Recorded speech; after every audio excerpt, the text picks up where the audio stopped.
মান্যবর জেলা প্রশাসক মহোদয়ের নির্দেশে বাজার মনিটরিং কাজে ভোক্তা অধিকার অধিদপ্তর সহ বাজারে আসি। আমরা বাজার মনিটরিং করি, বাজারের বিভিন্ন চাল, ডাল, তেল, চিনি, পোলাওয়ের চাল, বিভিন্ন জিনিসের পর্যাপ্ত সাপ্লাই আছে কিনা, ন্যায্য মূল্যে বিক্রি হচ্ছে কিনা এটা যাচাই করি। তো যাচাই গেলে আমরা দেখতে পাই অধিকাংশ দোকানেই প্যাকেটজাত সয়াবিন তেল নেই, বোতলজাত সয়াবিন তেল এটা কোনো দোকানেই আমরা পর্যাপ্ত পরিমাণ দেখি নাই। তো আমরা পর্যায়ক্রমে বিভিন্ন গুদাম অভিযানকালে এই গুদামে আমরা দেখতে পাই প্রায় 5,573 লিটার বিভিন্ন ব্র্যান্ডের তেল মজুত করা আছে দীর্ঘদিন। এর প্রেক্ষিতে আমরা তাকে আইন অনুযায়ী অর্থদণ্ড 1 লক্ষ টাকা প্রদান করি এবং বাকি তেলগুলো চেম্বারের ব্যবসায়ী প্রতিনিধিরা আগামী 10 দিন অর্থাৎ 18 এপ্রিলের মধ্যে বিক্রি করার ব্যবস্থা নেবেন মর্মে আমাদের কাছে একটি মুচলেখা প্রদান করেছেন এবং তারা সেই অনুযায়ী কাজটি সম্পন্ন করছেন কিনা সেটা আমরা যাচাই করে দেখব।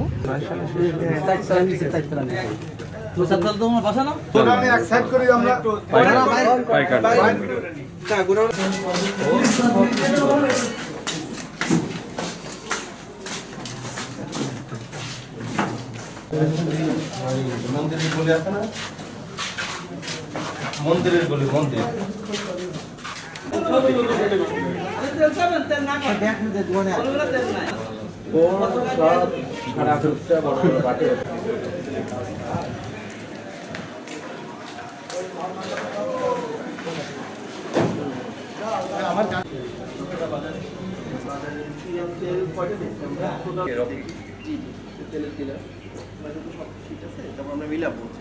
দেখেন মানে এখন পর্যন্ত যতটুকু বেরিয়ে হচ্ছে তা তো কিন্তু আমরা এই মুহূর্তে যে বোতলজাত সয়াবিন তেলের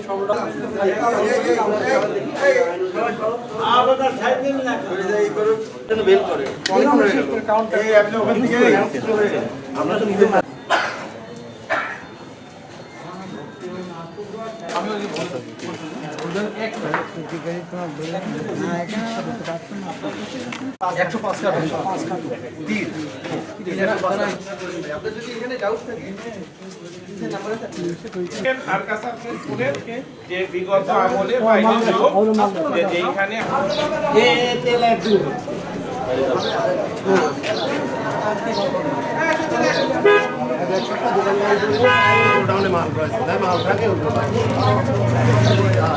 এক সপ্তাহ